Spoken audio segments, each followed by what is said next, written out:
Assalamualaikum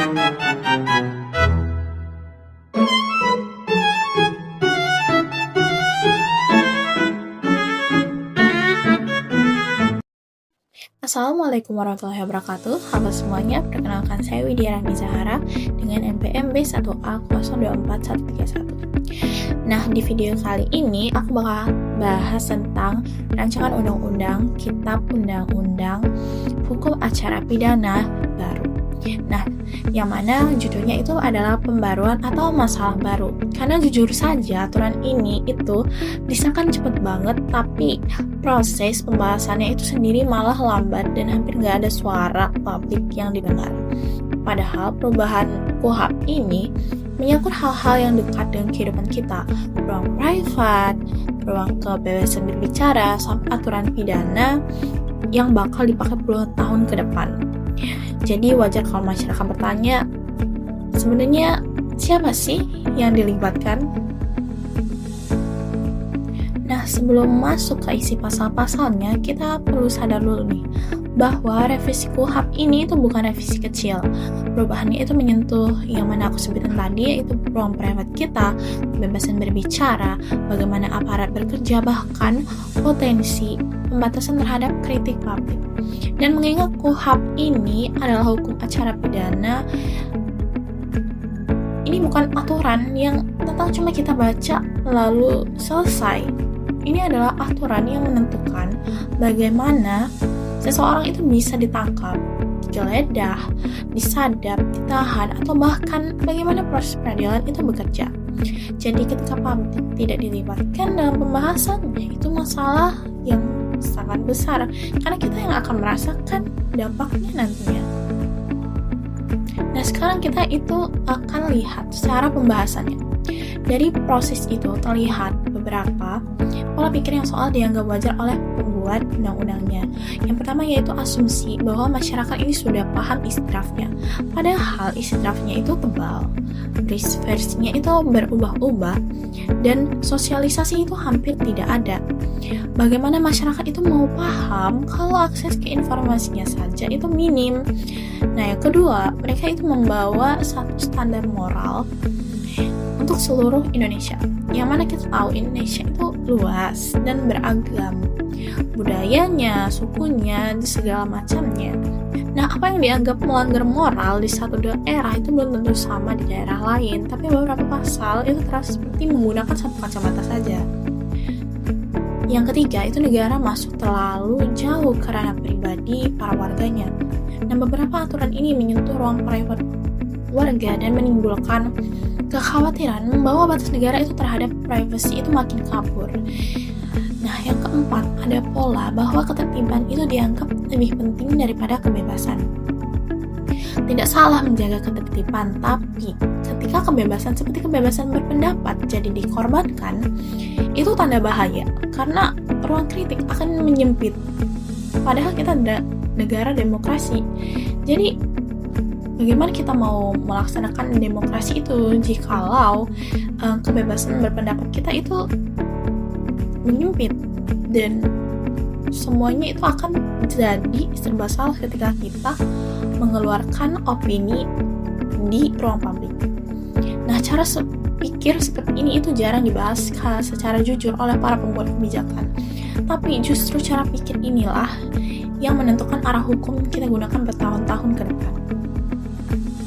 Nah, sekarang mari kita masuk ke pasal-pasal yang paling banyak menimbulkan kontroversial di ruang publik, di media sosial.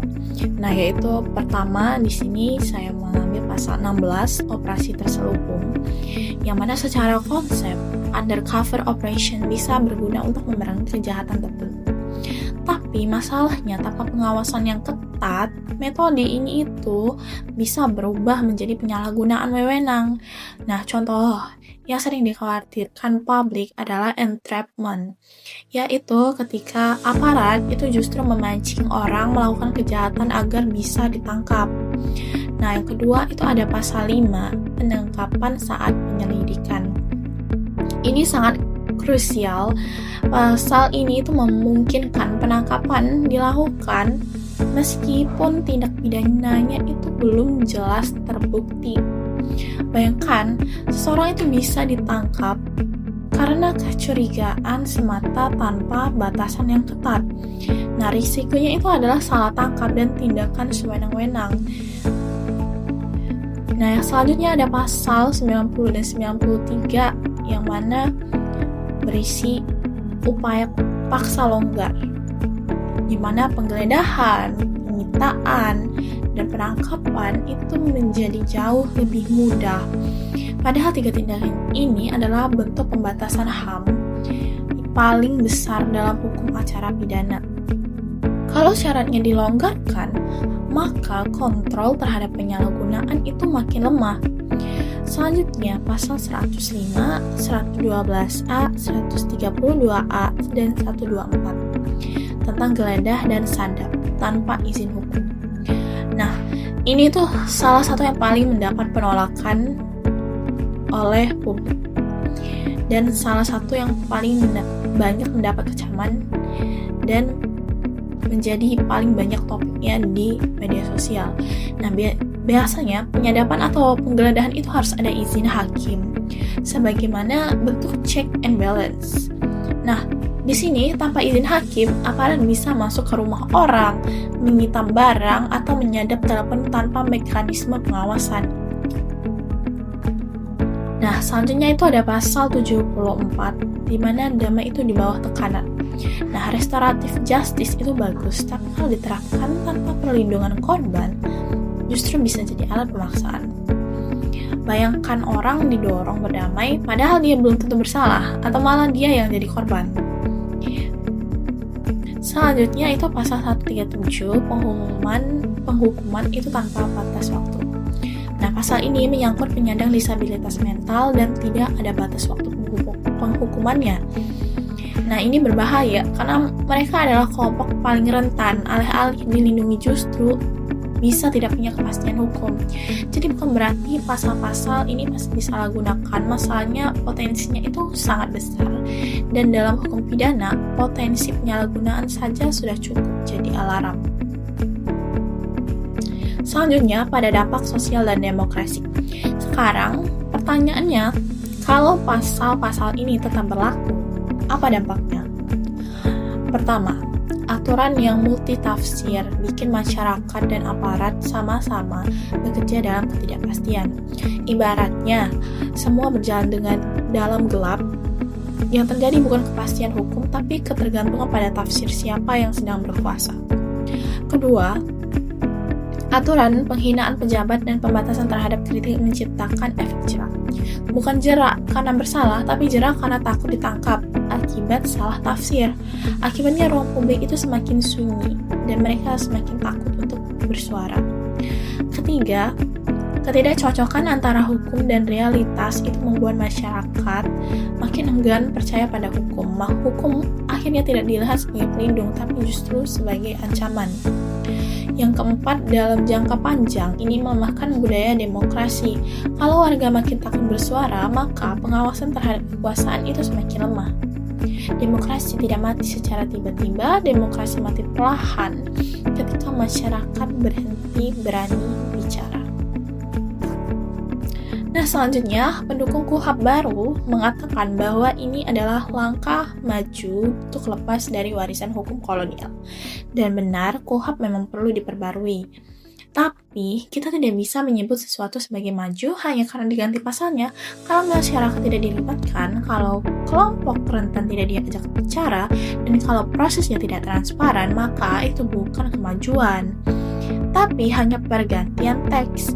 Ibarat kita bangun rumah baru, tapi arsiteknya tidak pernah menanyakan kebutuhan penghuninya. Rumahnya mungkin megah tapi tidak nyaman ditempati.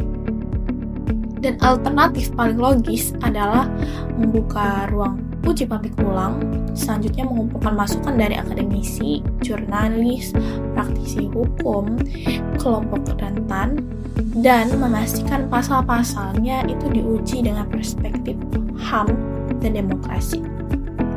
Jadi kesimpulannya itu pembaruan KUHP memang perlu, tapi proses penyusunannya meninggalkan terlalu banyak pertanyaan. Hukum acara pidana bukan sekedar dokumen hukum, ini akan mengatur bagaimana negara memperlakukan warganya. Maka masyarakat berhak mengkritisi.